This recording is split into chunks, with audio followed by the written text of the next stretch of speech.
Hello everyone, welcome back to the channel. So today I'm going to tell you how to achieve and unachieve WhatsApp all chats conversation in Android. If you're using an Android phone and now if you want to achieve or unachieve your WhatsApp chat, so let's see how can you do this. You just have to open your WhatsApp app and here you just have to select the chat which you want to achieve with. I'm going to achieve this one, so just keep long press on it and then select this option. And now you will get the achieve section here. Just tap on it and here you will get all of your achieved app. Just select one and then select the same option, and after that your chat will be unachieved.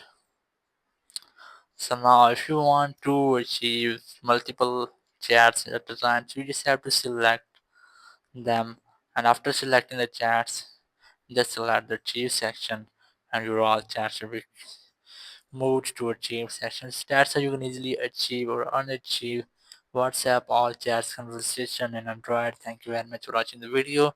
Until the next video, bye bye.